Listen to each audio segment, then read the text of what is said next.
Hey, Nashville. Welcome back to the NFM Podcast. We are here in the Optimize You studio, and our sponsors today are B2 Sweets, Level Wellness, and ChillN. We've been chilling. It's freezing outside. I know. It stinks. But ice cream still sounds good. ChillN does. Oh, yeah. Have you had the ChillN ice cream? No, I'm still in the Ninja Creamy kick, but I just haven't been by there. Okay, Ninja Creamy. So, we're actually today, guys, we're going to talk about all kinds of tips and New Year's resolutions that we're working on and fitness trends and stuff like that. That's kind of the vibe today. It's just me and Collin. Bada boom. Yeah, it's exciting. This is fun. This is fun, right? Yes. No, yes. No, I actually love the opportunity to just talk like fitness stuff and just kind of like our own things. But I was going to say about Ninja Creamy. One of the things I'm working on right now is I'm training for a half marathon, and then I'm trying not to lose muscle. I didn't really want to do the half marathon, but my sister is doing it for her wedding, and we have a free credit from last year's that got rained out. So I was like, okay, I'll do it with you. Send me with the High Rocks again this year. You're doing it again? Yeah, I'm doing it in February. February? Wait, is that Las Vegas? Yeah. Ooh. You can tell me about that in a second. Oh, well. But anyways, back to so I'm trying to get like 160 grams of protein a day, okay? So that I can maintain muscle, get strong still, and then also train for a half marathon. So one of the things I'm doing is a post-dinner meal. But it's also dessert. So it's a Greek yogurt bowl mixed with a scoop of protein powder. And okay, last night I literally put marshmallow cream on top, which I got it from Sprouts. It's like a healthier version of marshmallow cream. I'm already in. It was so good. And then chocolate chips, raspberries, and drizzle of honey. It was so good. But then I thought that I should do that whole thing, but put it in my Ninja Creamy in the freezer and then blend it in my Ninja Creamy. So it's like froyo. Will the marshmallow work? Sure. I didn't know if it turned into like a brick. In the freezer? I don't know. I broke one Ninja Creamy once. Really? Like, yeah. Oh, man, maybe I should check on that first. What'd you do? Did you put something hard in there? I don't remember what happened. We just like hammered that thing for like 2 years. Yeah. Used it all the time. Yeah, we got another one after, like the same day. It's same day. It's a staple. That really is a staple. I love that thing. Yeah, I love it too. I just forget to put it, like prep it and put it in the freezer ahead of time. It needs to become a habit, which we're going to be talking about. What are some of your like things you're working on right now? This year, sleep. Yeah? Big time. Because I did my blood work at the end of last year, and it was, I mean, everything was fine, but the one that was not was like DHEA was low, and like adrenal stuff was like off, and so it's DHA? DHEA. Oh, DHEA. It's like the secondary like testosterone hormones. It's basically like your reserves for testosterone. It's like testosterone was fine, but like if it runs low or whatever, you wouldn't have. I got no reserves. That's probably like a byproduct of prep still, but also like not sleeping. Mm-hmm. It's like the number one thing, because you can plug your blood work in, ChatGPT or whatever. Like, okay, how do I fix this? Yada yada. And it was literally goes sleep. You don't fix your sleep, nothing else is right. And I was like, yeah, let me just ask my our people over at Optimize You and stuff like that. Yeah, and they go. Love them. Yeah, it's like sleep's going to be the first thing. So that's my number one thing that I'm working on. Okay, so what are you doing? Like, what are the practical things you're doing to make a difference? So I know since I have to start the day so early with clients, it's like I need to make sure that I am asleep no later than 10 so I can get 6.5, 7 hours. Because there was too many times where I would get like 5.5, 6, and that was just terrible. Yeah. So it's like I'm off social media by 9, and I'm just laying down at that point. Like, and I make sure, like, and if I go past 9, I'm like, dude, you got to turn it off right now because you have to go to sleep. Like, I will not go past 10 anymore. And there was times where I would just like float past it, like, well, it's fine. We'll just take 2 energy drinks. Yeah, or like it's like 10, 12. Yeah, I'm like, and well, you're like, 3 more. It's only 10, 12, but then you don't fall asleep till 11. You go brush your teeth, and yeah, I totally get that. But even this is going to sound dramatic, because you said 7 hours, 6, 7. But still not enough. I'm like trying to get 9 right now. I wish. But how early does your earliest client start? 5. Is that every day? No, but then it's 6, 7, 6, 7, Oh God, 6, 7. I did the thing. Sorry. Good Lord, got it. And then 5. We threw that word out. That's 2025. But I'll start doing like online stuff before them just to get things moving. Yeah. So it'll usually be like a 4 o'clock, 5 o'clock wake up. I have one morning that I have to be, and it's just at the gym at 5, or that's the first class at 5. None of my clients come at 5. So that's nice. So it's just one morning in the week I have to be like ready to go at 5. So I wake up at like 3:50. It sounds crazy, but like it's a normal thing. I mean, like people have to get it in before they go to work. So anyways, I feel lucky. But the night on Tuesday nights, because that's always on Wednesday at 5. Tuesday nights, pretty much you can count on my ring. I won't have a crown, and my body battery will be low, and I get like 6 hours, 30 minutes, because you have to go to bed so early, and like life is still happening. Oh yeah. Like, when are you gonna do everything you got to do? You need that wind down time. It's a fine balance. You run out of time, because what time do you finish? I actually finished really early. I say I've been lucky because my client, one, I have the job at the gym, and that's a salary job, so like that's nice. Like I can just do that and like not have to kind of grind as much with having a ton of other clients at all times of the day. The second reason I feel lucky, or I should say blessed, is because all my other clients are old ladies. And so they can come. I have client at 7 a.m., 1 p.m., 11 a.m., and it's like 10:30. Oh yeah, so you got. So they can come in the middle of the day. And so I finish by, that's actually one of my goals that I started in 2025 and I've been getting a lot better at. I want to continue on, is like shutting the workday off by like definitely no later than 5, but my goal is like 4 p.m. Like I check my emails at 4 p.m. and that's the last thing I do. And then I turn it all off. That's nice. Yeah. Yeah. We're like, it'll be about 8 o'clock. Really? It's the online stuff, because people West Coast and all that. Yeah, but you are doing like, you're honestly doing a lot more than me. Like I kind of have been like, I've taken it easy in the last 2 years, just kind of like slowly growing, like, and I am blessed because I can do that. Like my husband has his job and I don't have to grind so much, but you're like building a business. You're doing a lot. I mean, I'm building a business. That's just, I like it though. But the sleep thing. The things you're doing are for a purpose, and you're going to see the fruit of it. Yeah. So it'll be cool. It's a lot of grinding, though, I'm sure. Still need sleep. Yeah, you still need sleep. Because what's your thing for this year? So that, I guess, like, but in general, and that plays into my big, like, goal is just, in general, kind of slowing down. I want to keep growing and learning, but, like, slower pace of life and not feel like I have to be doing, going so much, you know? So that's like the thing I really am, just want to continue focusing on. And I feel like I started in 2025. But I can already kind of feel like, and the listeners probably can relate, if you have had a New Year's goal or a resolution, habit you're trying to start, whatever it is, I've already felt myself like have the tendency to lean back out of it. Yeah, like kind of like fall back. And I think that's a really good point to bring up. And I'm sure you have also experienced this. But like getting change or getting to like an end goal, like what your goal is, getting to that point, it's not being perfect the whole time. Oh, it's no chance. No chance. Literally just the progress. And you're going to see yourself kind of restart over and over. And that's part of the process. Like it's totally normal. So if you feel yourself doing that, everybody, with some goals you set, because it is the 3rd, 4th week in January. So it's probably happening right now. You're probably feeling it. Do you feel like you're feeling that right now? A little bit, yeah. And I think a good take home is from like Atomic Habits, as James Clear says, like, don't have 2 bad days.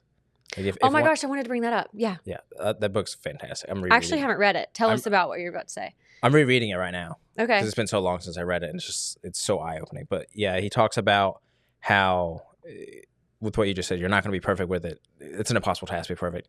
But if you have a day that's off, like you went out to eat or something, whatever it is, just you're right back on it at the next moment that you get back on it, as opposed to just letting it compound. Oh, I'll pick it back up after the weekend, yada, yada. Because the likelihood of you going back to your old habits is easy, because that's a what you know.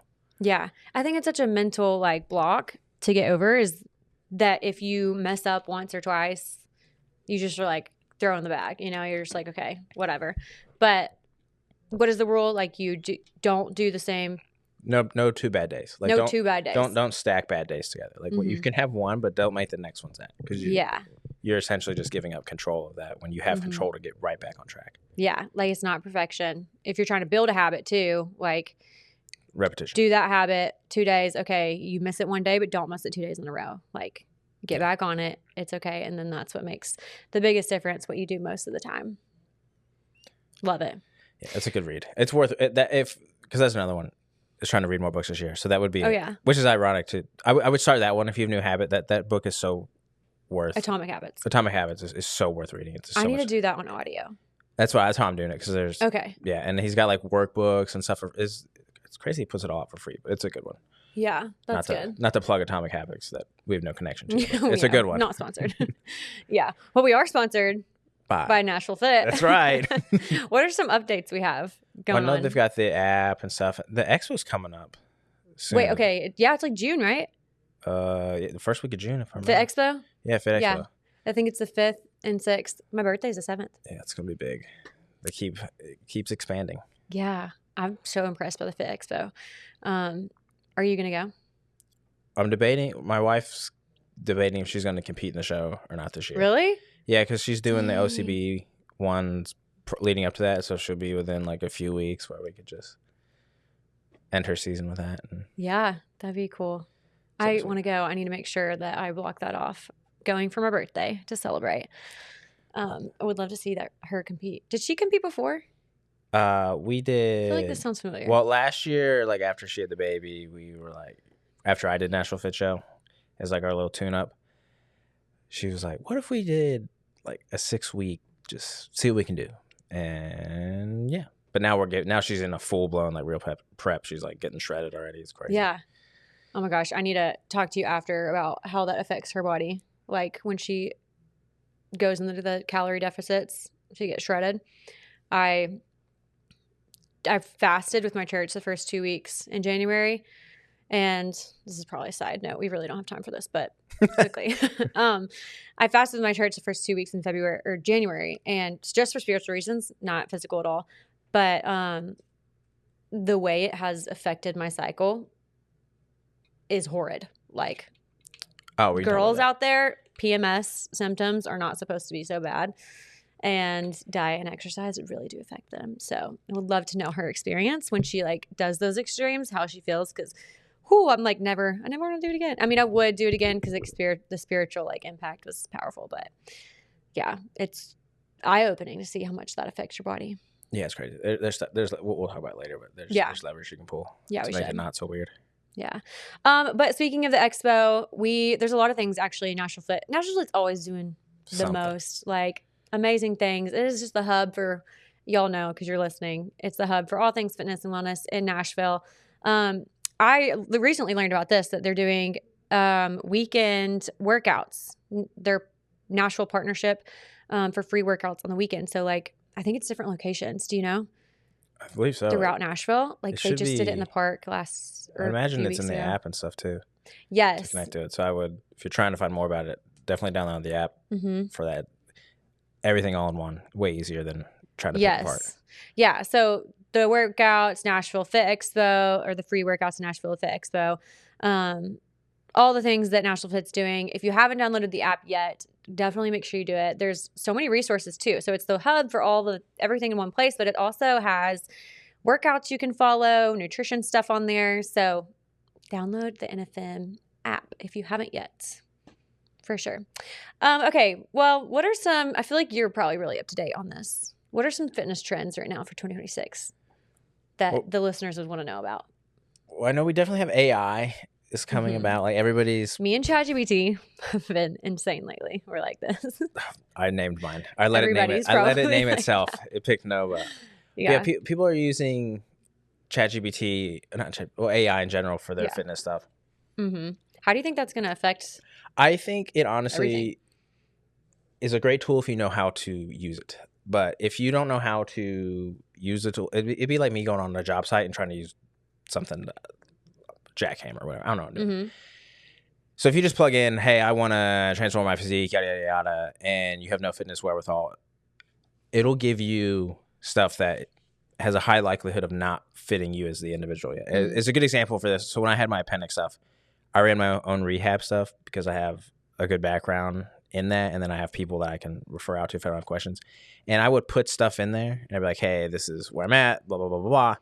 And then it would feed me out, okay, I'm like, what movements would be safe for like intra-abdominal pressure at this point? Just, I want you to fact check me, I'm going to fact check that. It would spit something out that would put you in like, when you have like a appendix surgery, you have abdominal scarring and stuff. So the incision's there, so you don't want to like stretch that off. Yeah, right. It goes, oh, just go with like a light banded overhead press. And it's like, hey, that's actually a terrible idea, because that is now like, that's doing the exact thing we don't want to do. But if I didn't know any better, I'd be like, oh, okay, that's cool. Mm-hmm. So like if you're going to use AI in your fitness journey, you're going to need to have like some understanding of how the body actually works. Yeah. For you. And to like ask programming. The specific questions. Yeah, because I had to catch it like, hey, you're off. And it's like, oh, okay, sweet.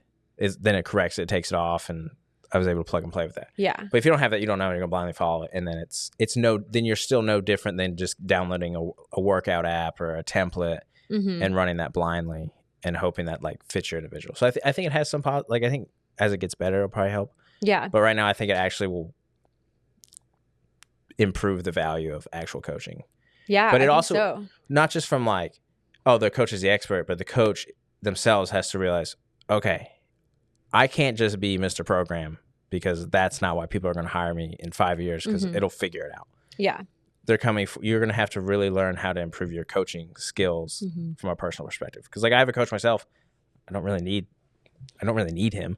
Yeah. But I do need him from the outsourcing of, hey, like just keep me in check, buddy, because I'll do dumb stuff without. Yeah. So yeah, and everybody needs somebody to look at their whole person. Like chat can give you anything. AI can give you anything like that's generally good, but like that might not work for you because of certain reasons. And there's also like barriers that are going to be there before you're going to be able to do that. And like a part of a coach, not just a trainer, but like coaching is helping you figure out how you're actually going to reach those goals. Like, what are you going to do? What is this practically going to look like in your everyday life to work towards this thing that you want to do? Yeah. Get you also faster. What'd you say? And get you there faster. Yeah, for sure. I was also thinking about chat with, like meal plans and stuff. And like, if this is going to just be, because anyone could, because I did this, I was asked it to make me a meal plan and this many calories, this much protein, blah, blah, blah. And it was off in a little bit things, but it gave me like a generally good thing and measured it all out in grams, whatever I wanted it to do. And I was thinking like, man, anybody I guess could do this. But then also like some clients that I've worked with, you could ask them to give you a meal plan that would put you in a calorie deficit so you could burn fat. But might not be what you need. You might be starving and it's not sustainable, when really what you need from an expert is to be eating more. Like, but it's not going to look at that kind of stuff. Like, no. And it doesn't know your trends of what you've done all your life. Like if you've always been someone who's been in a deficit and then you revert back and you're like up and down, your metabolism's jacked. It's not able to look at that stuff. So it doesn't have the experience. Doesn't have the, there's something to be said for the coach's eye of stuff. Yeah. For sure. Yeah. But like you said, it is a really good tool in general to use if you know the right questions to ask. Yeah. It's like everything else. Yeah. What about like, do you think this is a trend or just something that's like kind of up and coming? People are focusing more on like wellness versus just fitness, like wellness with so like well-rounded community through fitness, mental wellness as well as physical wellness. I feel like I'm seeing that a lot, that people are just wanting to focus more on. Do you think that's true? It's definitely catchy. I don't know if it is I think it's nice to slow down a bit, get people to like think internally, but I can also see it being like a very easy cop out. In what ways? Expand. Oh, I need to amplify my recovery. I'm like, buddy, you're weak. You don't need to recover from what? Sitting all day, like, but then you can't squat 50 pounds. Like, Oh, yeah. Like, I think it's easy to take that in the wrong way. There's definitely a focus yeah. on it because there's so many recovery tools, this, and that. But actually, I'm so glad you brought that up because life really is all balance. And yes, I feel like it's always extremes when it comes to trends. It's one way or the other. And so we need to take a quick break, but I want to get back into that in just a minute. If you're a wellness or fitness pro looking for a space that truly fits the way you work, check out B2 Wellness Suites. With locations in Brentwood and Mount Juliet, B2 offers private suites, shared offices, and day rentals, all in a calm, welcoming environment designed for our industry. But it's more than just a space, it's a community of like-minded professionals who support, inspire, and grow together. Learn more at b2suites.com.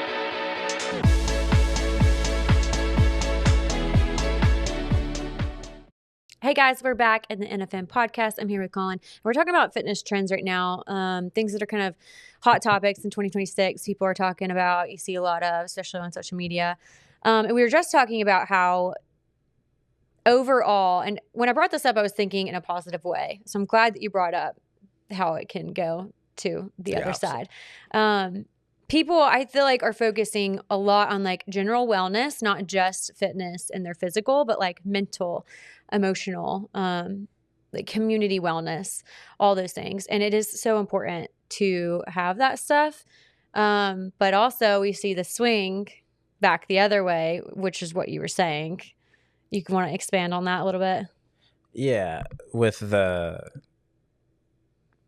been a big emphasis on recovery and making sure you're recovered and this and that. And which is so important. Which is very, like, obviously. Like, yes. Like, we need that. But then it's the people that are really touting that the most are the people that probably need to push it the most, because you're not Michael Phelps, who is training an absorbent amount of stuff all day, like weeks on end. Like, you probably are not under recovered. You probably need to work more on your overall stress management, not recovering more from your training, if that makes sense. That sounds weird, but like, what's probably keeping you from progressing in your training is not that you did 3 sets of squats on Monday and then you came back on Wednesday and then you did 3 sets of leg press or something like that. It's probably aspects outside the gym that you need to balance with more itself.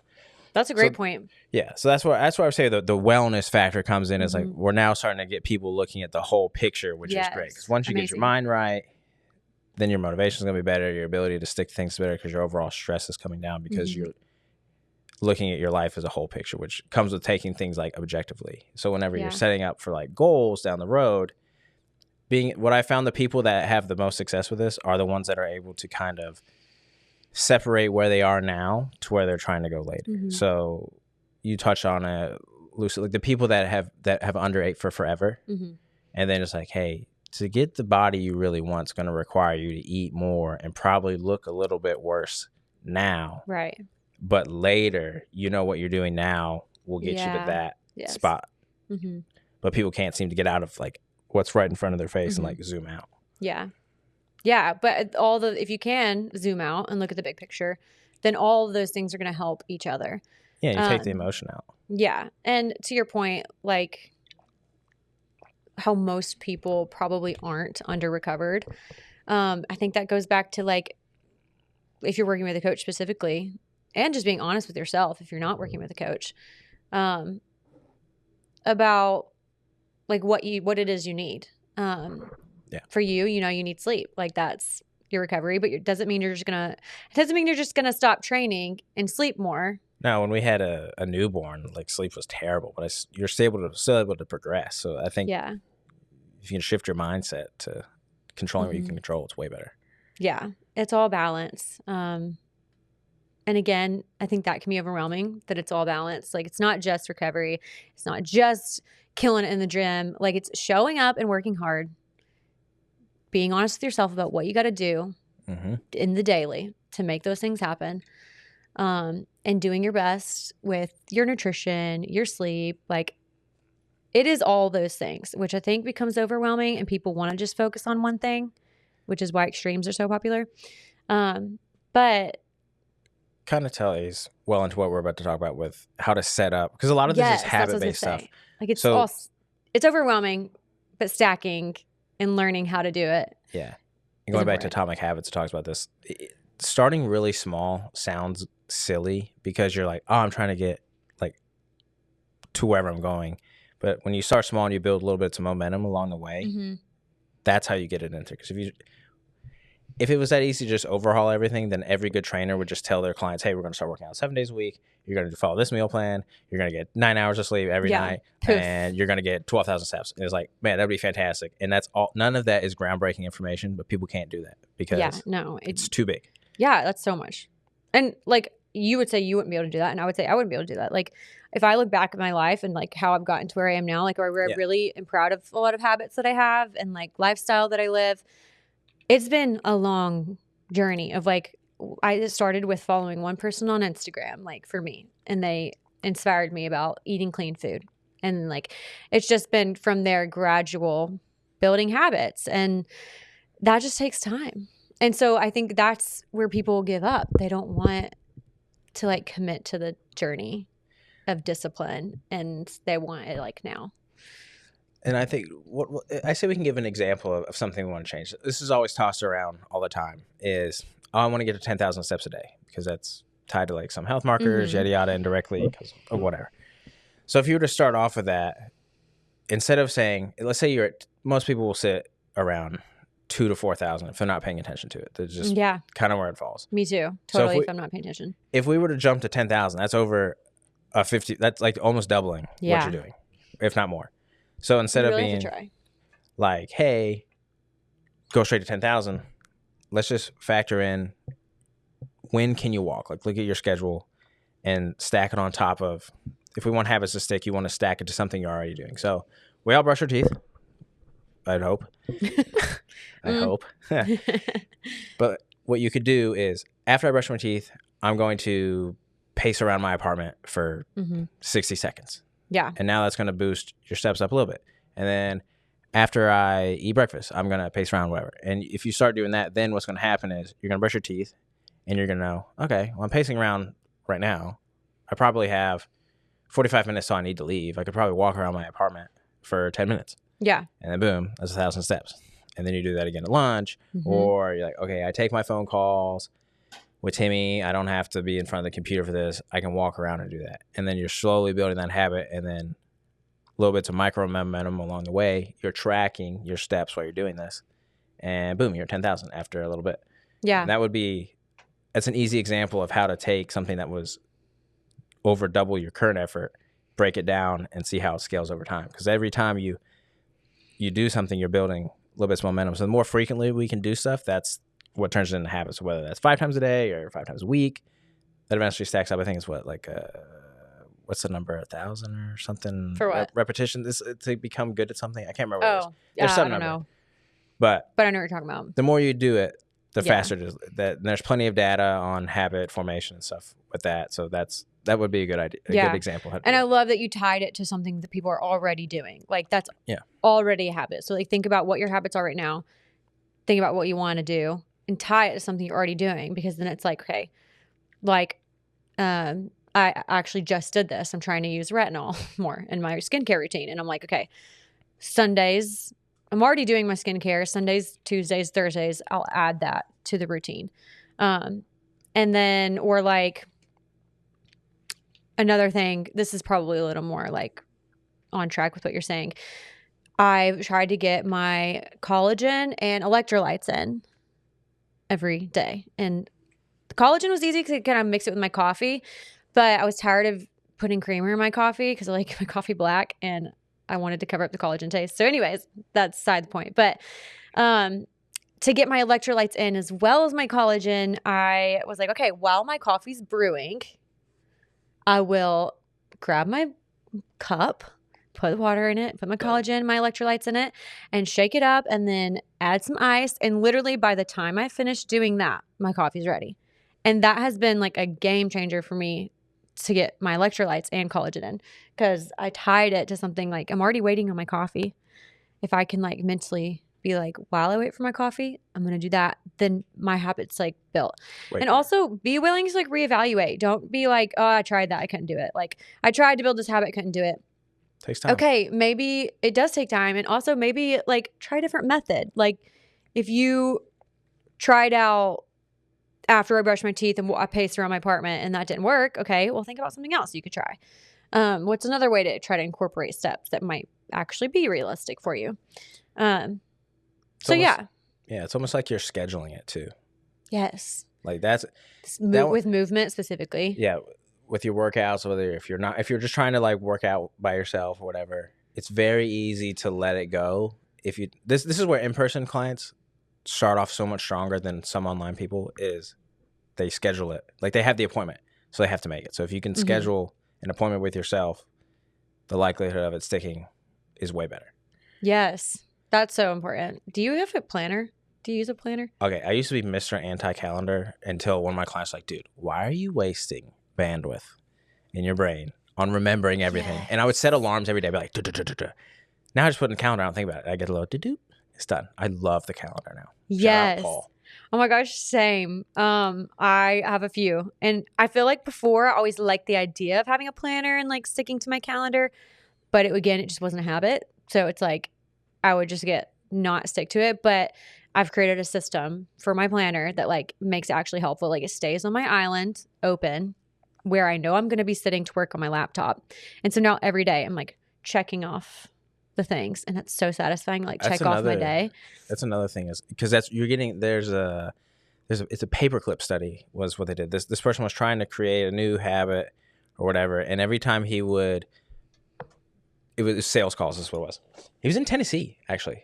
Some guy from Tennessee was working on getting his sales numbers up, and he had to do 100. He's like, if I do 120 sales calls a day, I will get up to where I need to be.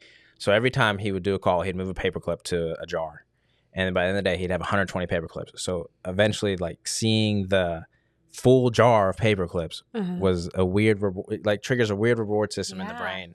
So little hacks like that help. I love that. Which is what you're doing when you're checking it off. Yeah, totally. 120 sales calls a day sounds awful. That'd be horrible. I couldn't do it. Could not do that. That's what I was thinking about when you were talking. Yeah, that doesn't sound fun. No. And then just asking. I think one thing too we could get better at when you're trying to do this is ask for help. Yeah. Honestly, if it's outside of if you're trying to do something new, just ask for help, which is a scary thing, but just go ahead and do this. Whether trainers, coaches, teachers, whatever come in, ChatGPT, like if you start with that, it takes a lot of the burden off of you. Yeah. Yeah. Are there any other, like, specifically with your clients that you've been working with, is there anything that like you have given them that you would tell the listeners for tips just to like keep going, working towards their goals, besides things we've already talked about, or just like maybe somebody who's just starting? Like what's one thing, where's the first place to start? Accountability, for sure. Okay. Which you kind of said when you said ask for help. Yeah. If you're married or have a significant other, that is your secret weapon for sure. Mm-hmm. Because just tell them, hey, I'm doing this thing, and then I need you to help hold me accountable. Because very often than not, that person is either really aiding your success or not. And yeah. So that'd be a big one. Yeah, Siri. Oh, and alarms. Like last year, can't actually say her name because she'll start popping off. Yeah. And we have technology that's crazy. This is the fun thing. Automate the stuff that you are going to forget to do. Yes. Last year, I want to start praying 3 times a day. I don't know why I picked that. Our pastor said something. I was like, I'm going to forget. I was like, I need something to go and remind me. I have an alarm set for 6 a.m., noon, and 5 p.m. Don't miss it. But if I were to leave that up to just default Collin brain, I'll forget. Because I'm going to get going. So you just need something to be like, but it's like your client said about your brain space. What was the word? Bandwidth. Your bandwidth. Yeah. Like, don't expect yourself to be able to have the world in your hands and in your brain and like be able to just sustain all that, because you can't. Like, because then I feel like people also like feel guilty when they don't. Yeah. They didn't meet their habits today. They didn't do the things they said they were going to do, or the things they wanted to do. And then it's just like defeating. But like we can't handle all the things that happen in our brain constantly. So I think another part of that is, using your resources and then eliminating like use technology. Yeah, This use is the the best technology. time ever. Yeah, Like, automate. Alexa, I'm like always like, Alexa, tell him do this for me or set a reminder for this because I don't have to stop what I'm doing. Just tell her. But also I think something that's also very helpful and important is eliminating the thing, not just adding these things, right, that we want to do, but eliminate the things that are taking up brain space, like that aren't serving you or that aren't helpful. And it's going to take a little bit of like sit down to like identify what those things are and a little bit of self-awareness to realize what are the things that are that. Like for me in 2025, I read the book, The Ruthless Elimination of Hurry. Have you heard of it? No, what is that? Oh my gosh. You got to read it. John Mark Comer is the author. The Ruthless Elimination of Hurry. And it's literally like trying to eliminate hurry and chaos from your life because there's so many like things constantly thrown at us between notifications, events, your phone, like the news. There's just constantly something always, and we weren't meant to like withhold this much.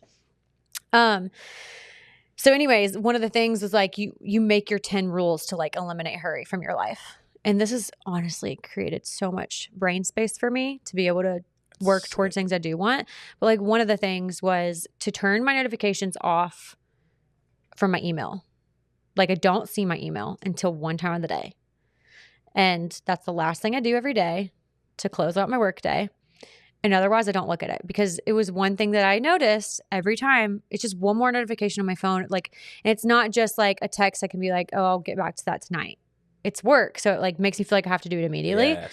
But you can't do everything right then. Like you just can't. That's not the way you work. So eliminating that notification of an email coming in gave me so much brain space. So that's just another like example of how taking away the things that aren't helpful in your journey.